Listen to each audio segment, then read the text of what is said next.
pleasure to welcome you back to Michigan. Thank you. Thank you. My pleasure to be here today. I was announced 48 hours ago, and my first action was to come to Michigan to meet with the governor to discuss the economic situation for Michigan families and the community. The president very clearly laid out that he understands that this situation is a situation that has been developing over the last 8 years. It developed through no fault of the workers and the communities in the state of Michigan, but that it was our responsibility and his unambiguous charge to me to help work with the governor, to help work with local officials, to help work with labor and industry to try and craft a strategy forward. There are 3 parts of our approach. One is obviously to talk and to listen to the things and the strategies that will work best for Michigan. We're coming here to get your ideas, to follow up with your approaches.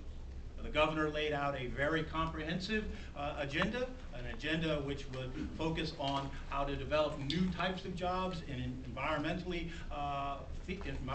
manufacturing, green manufacturing, an agenda which is very much in line with the president's agenda. She laid out an agenda for how to retool existing auto suppliers. And she made very clear the human consequences of this current situation, this current hard times, in terms of the need for training so that workers can take advantage of the new jobs and other situations with healthcare and so forth that they're going through.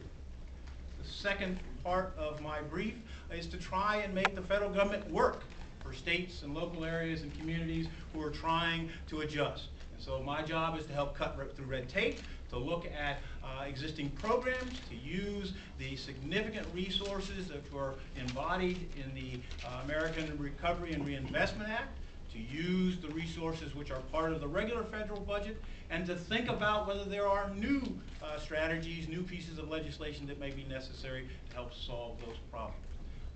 And as the governor correctly pointed out, my wife comes from, her grandfather was an auto worker, her dad was an auto worker, my brother-in-law is an auto worker, her uncle's an auto worker. I get it. If I don't get it, I get it over the head. This is very important. This is in the soul. I also was somebody who grew up in Pittsburgh, a town where the industry, steel in that case, was part of their blood. I understand what auto means to Michiganers. This is something that the president is committed to having a strong, viable auto industry in America and to helping Michigan and the folks there deal with the situation that we're currently going through. Great, thank you.